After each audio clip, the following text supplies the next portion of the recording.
নমস্কার বন্ধুরা, মৌসুমি kitchen and ব্লগে আপনাদের সবাইকে স্বাগত। গরম তো পড়েই গেছে। এই গরমের দুপুরে প্রথম পাতে খাওয়ার মতো স্বাদ ও সুগন্ধে ভরপুর সম্পূর্ণ নিরামিষ ডাল শুক্তানি বা শুক্তোর ডাল বা তেঁতোর ডাল, অনেকেই এই ডালকে অনেক রকমভাবেই বলে থাকেন। আজ এই ডাল শুক্তানির রেসিপিটি আপনাদের সাথে শেয়ার করব। খুব সাধারণ কিন্তু ভীষণ সুস্বাদু একটি রেসিপি। একটু ভাজা হলেই এই রেসিপিটি খেতে অসম্ভব সুন্দর লাগে। গরমের দুপুরে ছোট থেকে বড় সবাই দেখবেন তৃপ্তি সহকারে খেয়ে নেবে। শুক্তানি বানানোর জন্য এখানে লাউ নিয়ে নিয়েছি। লাউয়ের অর্ধেকটা ডুমো ডুমো করে কেটে নিয়েছি। 3টে করলা গোল গোল করে কেটে নিয়েছি। 4টে সিম নিয়ে নিয়েছি আর সাথে নিয়ে নিয়েছি সজনে ডাঁটা। প্রথমে একটি বাটিতে 3টে মিডিয়াম সাইজের করলা গোল গোল করে কেটে নিয়েছি। এবার করলার মধ্যে স্বাদ মতো লবণ আর পরিমাণ মতো হলুদ গুঁড়ো দিয়ে দিয়েছি। লবণ হলুদ দিয়ে দেওয়ার পর হাতের সাহায্যে করলাগুলো ভালোভাবে মাখিয়ে নেব, যাতে করলার ভিতর লবণ হলুদ ভালোভাবে ঢুকে যায়। করলার মধ্যে লবণ হলুদ খুব ভালোভাবে মাখিয়ে নিয়েছি। অন্যদিকে গ্যাসের ওভেন জ্বালিয়ে কড়াই বসিয়ে দিয়েছি। কড়াইতে দিয়ে দিলাম প্রথমে 1 কাপের সামান্য কম মুগের ডাল। এখানে আমি সোনা মুগ ডাল নিয়ে নিয়েছি। প্রথমে মুগ ডালটা শুকনো খোলায় ভালোভাবে ভেজে নেব। যখন মুগ ডাল থেকে খুব সুন্দর সুগন্ধ বের হতে শুরু করবে, তখন মুগ ডালটা একটি পাত্রে নামিয়ে নেব। গ্যাসের ফ্লেম লো টু মিডিয়ামে রেখে 3 থেকে 4 মিনিট মুগ ডালটা ভেজে নিচ্ছি। আজকে আমি এই ডাল শুক্তানি মুগের ডাল দিয়ে বানাচ্ছি। আপনারা চাইলে মটর ডাল দিয়েও এই ডাল শুক্তানি বানিয়ে নিতে পারেন। মুগের ডাল ড্রাই রোস্ট করে নিয়েছি। এবার ওই কড়াইয়ের মধ্যে পরিমাণ মতো সর্ষের তেল দিয়ে দিলাম। আপনারা চাইলে সাদা তেলেও বানাতে পারেন, তবে সর্ষের তেলে ডাল শুক্তানি করলে বেশি ভালো লাগে খেতে। তেল গরম হয়ে গেলে সজনে ডাঁটাগুলো দিয়ে দিলাম। সাথে যে 4টে শিম ছিল সেগুলোও দিয়ে দিলাম। আর এই শিমগুলো আমাদের বাগানের, সেই জন্য এই 4টে শিম দিয়ে দিলাম। সজনে ডাঁটা আর শিম দিয়ে দেওয়ার পর এর মধ্যে স্বাদ মতো লবণ আর স্বাদ মতো হলুদ গুঁড়ো দিয়ে দিলাম। লবণ হলুদ মাখিয়ে সজনে ডাঁটা ভালোভাবে ভেজে নেব। গ্যাসের ফ্লেম মিডিয়ামে রেখে 2 থেকে 3 মিনিট সজনে ডাঁটাগুলো ভেজে নিয়েছি। এবার সজনে ডাঁটা আর শিম একটি পাত্রে উঠিয়ে নিচ্ছি।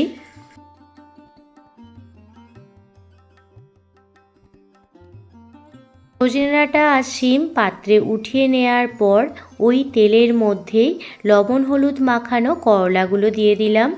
করলাগুলো গ্যাসের ফ্লেম মিডিয়ামে রেখে ভালোভাবে ভেজে নেব। গরমে যখন কিছুই খেতে ভালো লাগবে না, এই ডাল শুক্তানি বানিয়ে দেখতে পারেন, মুখের স্বাদ ফিরে আসবে। করলাগুলো ভাজা হয়ে গেছে। এবার করলাগুলো একটি পাত্রে উঠিয়ে নিচ্ছি।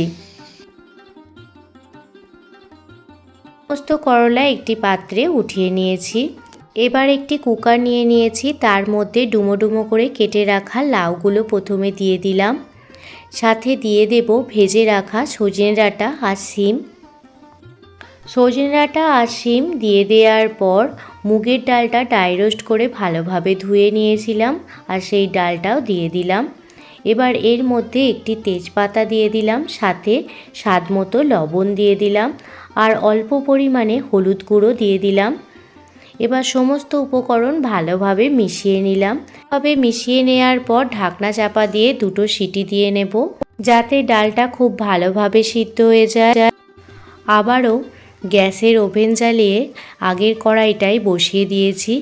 অবশিষ্ট তেলের মধ্যে দিয়ে দিচ্ছি 1 চামচ পরিমাণ গোটা জিরে, 2টো শুকনো লঙ্কা আর একটি তেজপাতা। প্রথমে ফোড়নটা ভালোভাবে ভেজে নিচ্ছি।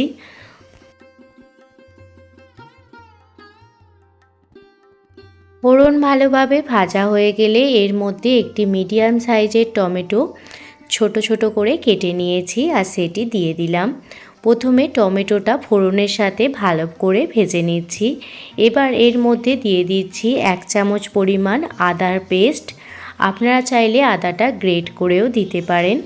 আদা বাটা দিয়ে দেওয়ার পর ভালোভাবে নাড়াচাড়া করে কষিয়ে নিতে হবে।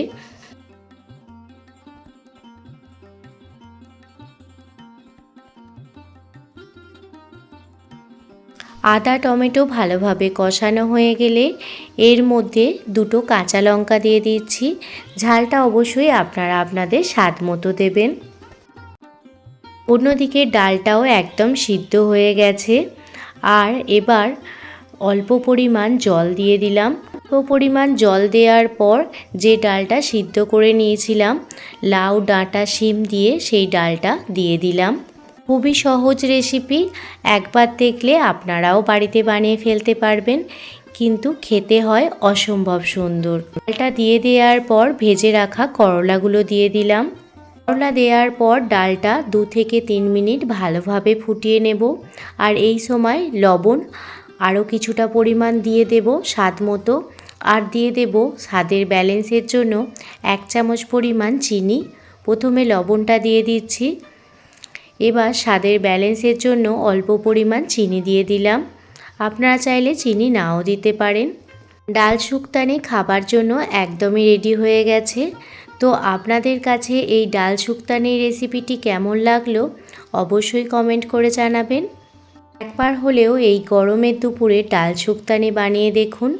বাড়ির ছোট থেকে বড় সবাই দেখবেন তৃপ্তি সহকারে খেয়ে নেবে। আজকে এই ডাল শুক্তানির রেসিপিটি আপনাদের কাছে ভালো লেগে থাকলে প্লিজ একটি লাইক কমেন্ট শেয়ার এবং সাবস্ক্রাইব করে আমার পাশে থাকবেন। সবাই ভালো থাকবেন, সুস্থ থাকবেন, সাবধানে থাকবেন। আবারও কোনো দিন অন্য কোনো রেসিপি ভিডিও নিয়ে আপনাদের সামনে হাজির হব।